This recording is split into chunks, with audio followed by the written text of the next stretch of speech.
तो नमस्कार दोस्तों, स्वागत है आप सभी का ऑनलाइन एडा फर्स्ट स्टडी यूट्यूब चैनल पर। इस वीडियो में हम बात करेंगे तमाम भर्तियों की लेटेस्ट अपडेट को लेकर। वन सारी अपडेट हम कवर करते हैं। चलिए दोस्तों, वीडियो शुरू करते हैं। जल्दी से कर दें वीडियो को लाइक, साथ में शेयर और चैनल को सब्सक्राइब करना बिल्कुल ना भूलें, जिससे कि आप सभी को इसी प्रकार की ऑथेंटिक जानकारियाँ मिलती रहें। तो लाइक का बटन अवश्य दबा देना।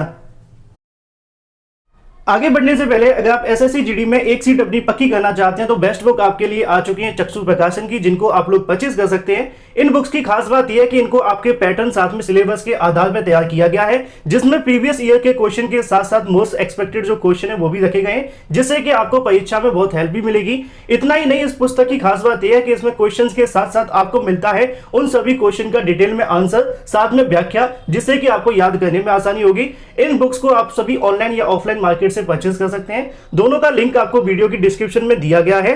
तो इन पुस्तक को आप सभी Amazon या फ्लिपकार्ट से भी परचेज कर सकते हैं। बेस्ट बात यह है कि इन पुस्तक के साथ आपको मिलता है प्रैक्टिस सेट भी, जिनको भी आप सभी ऑनलाइन से परचेज कर सकते हैं। लिंक आपको वीडियो की डिस्क्रिप्शन में दिया हुआ है। तो जाइए अभी परचेज करिए और एसएससी जीडी में अपनी एक सीट पक्की करिए बेस्ट बुक्स के साथ। तो जैसा कि आप सभी जानते हैं कि उत्तर प्रदेश के अंदर वैसे तो बहुत सारी भर्तियों का छात्रों की तरफ से इंतजार किया जा रहा है, लेकिन ऐसे में प्रदेश सरकार की तरफ से कई ऐसी बड़ी बड़ी भर्तियां निकाली गई हैं जिसको लेकर छात्र खुश तो नहीं है, लेकिन मजबूरी में उनके लिए आवेदन करना पड़ रहा है। रीजन आप सभी जानते हैं कि सबसे बड़ा मुद्दा प्रदेश के अंदर है तो बेरोजगारी का, क्योंकि जिन भर्तियों का छात्र काफी लंबे समय से इंतजार कर रहे हैं उनके विज्ञापन जारी नहीं हो रहे हैं, और जिनके विज्ञापन जारी हो रहे हैं उनकी जो कहीं ना कहीं अगर मानदेय की हम बात करें तो 6-7 हज़ार में देखने के लिए मिलता है, लेकिन फिर भी छात्रों को उसके अंदर आवेदन करना पड़ता है क्योंकि बेरोजगारी बहुत ज़्यादा है और भर्तियाँ निकलती नहीं है। उसी क्रम में अगर हम बात करें प्रदेश के अंदर 53,000 पदों पर भर्ती को लेकर सितंबर तक कराए जाने का जो आदेश है वो जारी किया गया है।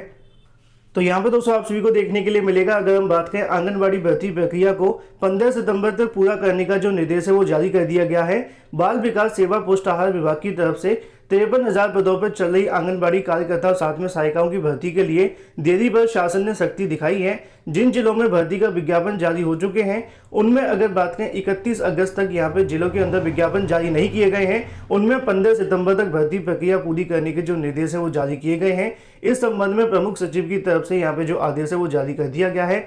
आसान भाषा में समझें तो बहुत सारे जिलों के अंदर विज्ञापन जारी हो गए थे, लेकिन पहले आरक्षण की वजह से भर्ती लटक गई थी, फिर चुनाव की वजह से भर्ती लटक गई थी, लेकिन कुछ ऐसे अभी भी जिले हैं जिनके अंदर विज्ञापन जारी नहीं किए गए हैं। उसी को लेकर सभी के बारे में जो आदेश है वो जारी किया गया है कि 15 सितंबर तक इस भर्ती को पूरा करवा दिया जाए, जो कि लगभग 53,000 पदों पर है। वहीं दूसरी तरफ बात करें अपनी अगली अपडेट के बारे में, जैसा कि आप सभी जानते हैं कि उत्तर प्रदेश के अंदर छात्रों की तरफ से कई भर्तियों को लेकर विरोध प्रदर्शन किया जाता है। जब भी कोई भर्ती संविदा के आधार पर करवाई जाती है तो छात्र कहीं ना कहीं इसको लेकर एकजुट हो जाते हैं। उसी क्रम में छात्रों की तरफ से यूपी के अंदर होने वाली एक और भर्ती को निरस्त करवा दिया गया है।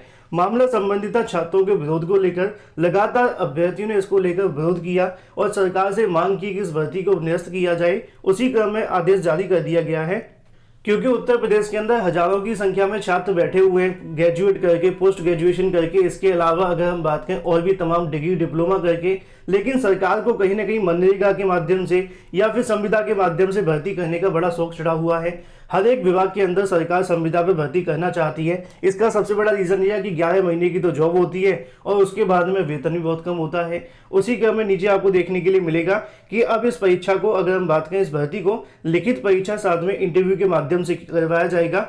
अभ्यर्थियों के विरोध के बाद में अपर मुख्य सचिव ने ये जो आदेश है वो जारी कर दिया गया है। जैसा कि आप सभी देख पाए कि 10 अगस्त को आदेश दिया गया था कि लगभग 1278 पदों पर संविदा कर्मचारियों की तरफ से जो भर्ती है वो की जाएगी।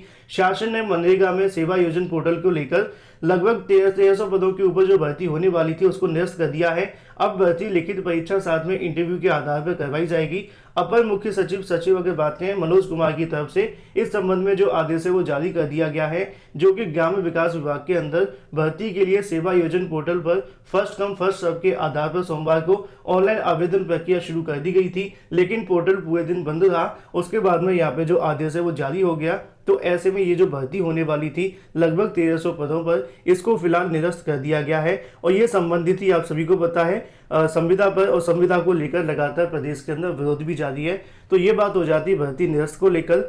लेकिन वहीं दूसरी तरफ बात करें अपनी अगली अपडेट के बारे में, जो कि संबंधित है एडेड विद्यालयों में नई शिक्षक भर्ती का जो आदेश है वो जारी किया गया है। यहाँ पे इसको लेकर भी विज्ञापन के बारे में और साथ में और भी तमाम तैयारियां शुरू कर दी गई हैं। लेकिन अगर आप लोग चाहते हैं कि इस भर्ती का विज्ञापन ना जारी हो तो आपको यहाँ पे विरोध करना पड़ेगा। पहली बार आप ऐसा सुन रहे होंगे कि मेरी तरफ से कहा जा रहा है कि विज्ञापन जारी ना हो। उसके पीछे दो कारण है, जैसा कि आपने ऊपर देखा कि इस भर्ती को निरस्त कर दिया गया है। इसका निरस्त होने का रीजन क्या था, संविदा। अब ऐसे में एडेड विद्यालयों के अंदर भी सरकार की तरफ से भर्ती कराए जाने का जो आदेश है वो दिया गया है। जैसा कि आप सभी को देखने के लिए मिलेगा, शिक्षकों के लिए अगर बात करें, शिक्षक भर्ती के लिए यहाँ पे खाली पदों का जो ब्यौरा है वो मांगा गया है। मामला संबंधित है, अगर हम बात करें अशासकीय सहायता प्राप्त संस्कृत माध्यमिक विद्यालयों के अंदर आधुनिक विषय के शिक्षकों के पदों के सृजन करने की कवायद शासन स्तर से शुरू कर दी गई है। शिक्षा निदेशक माध्यमिक ने अगर बात करें समस्त मंडल उप निरीक्षक संस्कृत पाठशालाओं को पत्र लिखकर एडेड संस्कृत विद्यालयों को लेकर यहाँ पे जानकारी आपको देखने के लिए मिलेगी कि शिक्षकों का जो ब्यौरा है वो मांगा गया है। पत्र के अनुसार जो विद्यालय में सज्जित व स्वीकृत आधुनिक विषय के शिक्षक व साथ ही सापेक्ष अद्यतन कितने शिक्षक की आवश्यकता है और क्यों है।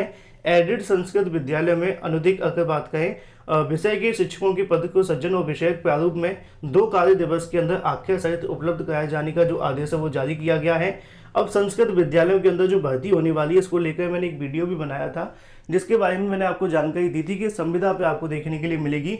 तो ऐसे में संविदा पे भर्ती होना कोई फायदा नहीं है, क्योंकि यहाँ पे भी पीएचडी वाले जो छात्र होंगे उनको भी लगभग 15,000 का जो मानदेय वो दिया जाएगा, जिसको लेकर मैंने पहले से ही एक डिटेल में वीडियो बनाया था। जिन्होंने देखा होगा उनको पता भी होगा।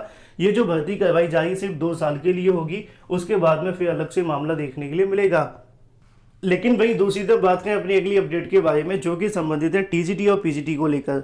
जैसा कि आप जानते हैं कि टीजीटी की परीक्षा तो हो चुकी है, लेकिन अभी भी लगातार विवाद जारी है। पीजीटी की परीक्षा भले ही आपको पता है 17-18 को होने वाली है, लेकिन टीजीटी परीक्षा के अंदर हुई धांधली को लेकर लगातार सॉल्वर गैंग पकड़े जा रहे हैं। कल भी मैंने आप सभी को दिखाया था कि परीक्षा खत्म हो गई है, लेकिन सोमवार के दिन भी यहाँ पे बहुत सारे सॉल्वर गैंग पकड़े गए हैं और लगातार नए नए खुलासे हो रहे हैं। लेकिन दूसरी तरफ चयन बोर्ड की तरफ से ऐसा दावा किया जा रहा है, उनका कहना है कि परीक्षा के अंदर कोई धांधली नहीं हुई है, सभी जनपद के ऊपर यहाँ पे परीक्षा शांतिपूर्ण तरीके से करवा ली गई है। अब दोनों ही कहीं ना कहीं अलग अलग चीजें हैं, इसको लेकर छात्र नाराज भी हैं। छात्रों का कहना है कि हम कोर्ट जाएंगे, क्योंकि यहाँ पे चयन बोर्ड की तरफ से ना तो अपनी गलती मानी जा रही है और ना ही इन मुद्दों को संज्ञान में लिया जा रहा है। तो वहीं दूसरी तरफ लगातार एसटीएफ की तरफ से कई ऐसे सॉल्वर गैंग पकड़े जा रहे हैं जिसमें ये दावा किया जा रहा है कि उन्होंने टीजीटी परीक्षा के अंदर हजार अभ्यर्थी को पास कराने का ठेका लिया था। यहाँ पे आप देखें, परीक्षा शनिवार और रविवार को पूरी हो चुकी है, लेकिन अभी भी आपको जो खुलासे वो देखने के लिए मिल रहे हैं। तो यहाँ पे आपको देखने के लिए मिलेगा कि केएल पटेल के करीबी के गेस्ट हाउस में रुके हुए थे सोल्वर। कौन से सोल्वर? जो कि टीजीटी के अंदर सेंध लगाकर छात्रों को पास कराने के लिए आए हुए थे। जब मैंने आप सभी को कहा है कि परीक्षा में धांधली का नाम आएगा, तो यहाँ पे पटेल का नाम आप सभी को अवश्य देखने के लिए मिल जाएगा। यहाँ पे कहना है कि कई जगहों पे छापेमारी एसटीएफ की तरफ से लगाई जा रही है और दूसरे सदस्यों का पता लगाया जाने का जो प्रयास है वो किया जा रहा है। नीचे लिखा है कि टीजीटी परीक्षा को लेकर पकड़े गए सोल्वर डॉक्टर केएल पटेल के एक करीबी के गेस्ट हाउस में ठहरे हुए थे। गेस्ट हाउस सोराब थाना के क्षेत्र में स्थित है। उसके मालिक ने बताया है कि वह अभ्यर्थी उनकी परीक्षा में रुकने के लिए यहाँ पे जो जगह है वो नहीं मिल पा रही थी, तो ऐसे में उनकी तरफ से किराए पे गेस्ट हाउस के जो कमरे हैं वो लिए गए थे। मामले की तफ्तीश में जुटी हुई कीड़ागंज पुलिस ने ऐसा पता चला है।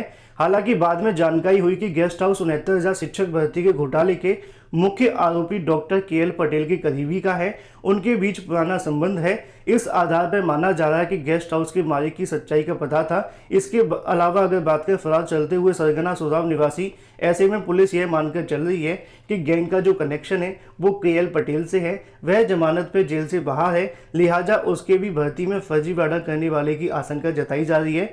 पुलिस फरार सरगना को लगातार तलाश में मंगलवार को भी छापेमारी करती हुई दिखाई दी है। कुछ ऐसा ही 69,000 शिक्षक भर्ती में भी हुआ था। बहुत सारे दावे और बहुत सारी चीज़ें देखने के लिए मिली थी। बार बार ये उम्मीदें लगाई जा रही थी कि भर्ती के अंदर जो भ्रष्टाचार हुआ है वो समाप्त हो जाएगा और जल्द यहाँ से जो आरोपी हैं पकड़े जाएंगे। लेकिन अंततः 69,000 शिक्षक भर्ती पूरी हो गई। 68,500 में भी ऐसा हुआ। सेम आपको टीजीटी के अंदर देखने के लिए मिल रहा है। परीक्षा तो हो चुकी है, अभी भी कई खुलासे हो रहे हैं, लेकिन हमारा जो शासन है, प्रशासन है या फिर जो चयन बोर्ड है वो इस बात को मानने को तैयार ही नहीं है कि परीक्षा में धांधली हुई है। बाकी इसके बारे में आप सभी की क्या राय है कमेंट करके अवश्य बताएं। इसी को लेकर कुछ छात्र कोर्ट भी जाने की तैयारी में है, जिसकी जानकारी मैंने आप सभी को पहले से दे रखी है। लेकिन वहीं दूसरी तरफ बात करें अपनी अगली अपडेट के बारे में, जो कि संबंधित है 22,000 पदों पर शिक्षक भर्ती को लेकर। जैसा कि आप सभी को लगातार जानकारी देगी कि 68,500 के बचे हुए 22,000 सीटों को लेकर लगातार छात्रों की तरफ से प्रदर्शन किया जा रहा है। उनका कहना है कि इन सभी खाली पदों पर शिक्षक भर्ती कराई जाए, जो कि 69,000 शिक्षक भर्ती के चयनित अभ्यर्थियों से हो। अब ऐसे में उनकी नियुक्ति को लेकर अभी तक शासन की तरफ से कोई आधिकारिक जानकारी तो नहीं आई है, लेकिन छात्र लगातार अपनी मांगों को लेकर लखनऊ में धरना प्रदर्शन करते हुए दिखाई दे रहे हैं। शासन प्रशासन के बीच में लगातार झड़प देखने के लिए मिलती है। छात्रों के ऊपर कभी लाठीचार्ज होता है तो कभी उठा करके इको गार्डन भेज दिया जाता है। एक बार फिर से 22,000 खाली पदों पर भर्ती के लिए सड़कों पर उतरे अभ्यर्थी। 69,000 शिक्षक भर्ती का ये मामला देखने के लिए मिलता है, जिसमें 22,000 सीटें जोड़े जाने को लेकर एक बार फिर से अभ्यर्थियों ने बेसिक शिक्षा निदेशालय पर प्रदर्शन किया। करीब 5 घंटे बाद अभ्यर्थियों ने अधिकारियों की नहीं सुनी तो नाराज अभ्यर्थी विधान भवन पर प्रदर्शन करने के लिए निकल पड़े, लेकिन शक्ति भवन के पास में पुलिस ने उन्हें रोक लिया, गाड़ियों में भरकर इको गार्डन भेज दिया। शिक्षक भर्ती के सभी 1,37,000 पदों पर भर्ती करने की मांग को लेकर अभ्यर्थी बीते करीब 2 सप्ताह से मतलब 2 महीने से लगातार निदेशालय पर शिक्षा मंत्री से लेकर बीजेपी कार्यालय तक धरना प्रदर्शन करते हुए दिखाई दे रहे हैं। मंगलवार को सुबह अभ्यर्थियों ने निशांतगंज स्थित बेसिक शिक्षा निदेशालय मतलब कि SCRT पर दोपहर तक धरना प्रदर्शन किया। जब उनकी कोई बात नहीं सुनी गई तो ऐसे में अभ्यर्थी विधान भवन तक पहुंच गए और वहां से अभ्यर्थी को जबरदस्ती उठाकर नीचे लिखाए गए तमाम महिला अभ्यर्थियों को भी सड़क पर लेट गई, जैसा कि आप सभी देख पा रहे हैं। ऐसे में लगातार 22,000 सीटों को लेकर जो मांगे वो की जा रही है, लेकिन शासन प्रशासन की तरफ से अभी तक इसको लेकर कोई आदेश या फिर कोई यहाँ पे जो जानकारी है वो नहीं दी गई है। लेकिन वहीं दूसरी तरफ बात करें 68,500 शिक्षक भर्ती को लेकर एक विज्ञप्ति जारी की गई है, जिसमें दोबारा से आवेदन करने का मौका मिलेगा। आवेदन कौन कर सकते हैं मैं आप सभी को बता दूं। तो यहाँ पे दोस्तों आप सभी को देखने के लिए मिलेगा 68,500 सहायक अध्यापक भर्ती 2018 में माननीय न्यायालय के आदेश के अनुपालन में उत्तर पुस्तिकाओं के पुनर्मूल्यांकन में सचिव परीक्षा नियामक अधिकारी उत्तर प्रदेश प्रयागराज के द्वारा उत्तीर्ण अभ्यर्थियों के लिए जो वेबसाइट है वो खोली गई है। दिनांक 13/8/2021 से लेकर 19/8/2021 तक ऑनलाइन आवेदन लिए जाएंगे। ऑनलाइन आवेदन के संबंध में दिशा निर्देश वेबसाइट पर डाल दिए गए हैं। जानकारी ये है कि 2018 की जो भर्ती करवाई गई थी उसका पुनर्मूल्यांकन के लिए छात्रों ने याचिका कोर्ट में डाली थी। कोर्ट की तरफ से यहाँ पे ये आदेश दिया गया कि इनकी यहाँ पे जो उत्तर पुस्तिका उसका पुनर्मूल्यांकन करवाया जाए। अब जब दोबारा से मूल्यांकन किया गया तो ये अभ्यर्थी क्वालिफाई हुए।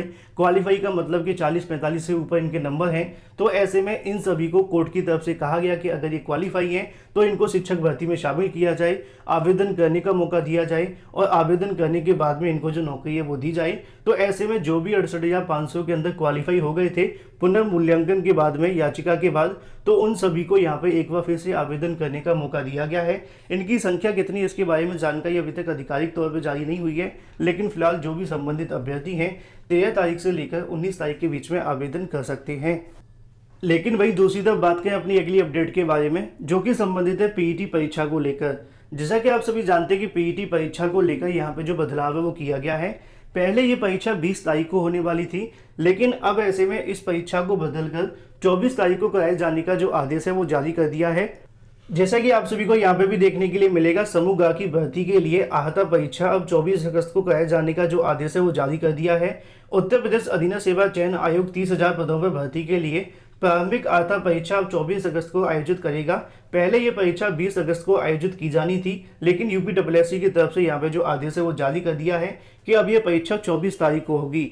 लेकिन 24 तारीख को परीक्षा कराए जाने को लेकर छात्रों की तरफ से कल से विरोध प्रदर्शन शुरू कर दिया गया है। असल में 24 तारीख को जो परीक्षा करवाई जा रही है उसी दिन SSC CGL की भी परीक्षा आपको देखने के लिए मिलेगी। अब ऐसे में उन छात्रों के लिए समस्या है जिन्होंने CGL में भी आवेदन किया था तो PET के लिए भी आवेदन किया था। अब PET एक क्वालिफाइंग परीक्षा है, यहाँ से नुकसान दोनों छात्रों को है। अगर वो CGL को छोड़ दें तो आगे कंटिन्यू नहीं कर पाएंगे, लेकिन अगर वो यहाँ पे PET को छोड़ देते हैं तो 1 साल तक UPSSC से आने वाली भर्तियों में नहीं जा पाएंगे। वैसे ही तो छात्रों को नौकरी मिलती नहीं है, जैसे तैसे किसी एक भर्ती के अंदर मौका मिलता है तो दोनों परीक्षाएं एक समय पे हो जाती हैं। नुकसान ये है कि PET छोड़ देने से उनको आगामी सभी भर्तियों से हाथ धोना पड़ेगा, लेकिन अगर CGL में उनकी चांसेस होंगे तो वहाँ से भी हाथ से निकल जाएगी। इसी को लेकर छात्रों की तरफ से विरोध करवाया जा रहा है कि इस परीक्षा को 24 को ना करवाया जाए। हालांकि ये परीक्षा पहले 20 को होने वाली थी, जिसको लेकर बदलाव कर दिया गया है। बाकी जो भी अपडेट होगी आपको इस चैनल के माध्यम से मिलती रहेगी। वीडियो को लाइक कर दें, साथ ही शेयर कर दें और चैनल को सब्सक्राइब करना बिल्कुल ना भूलें, जिससे कि आपको इसी प्रकार की ऑथेंटिक जानकारियाँ मिलती रहें।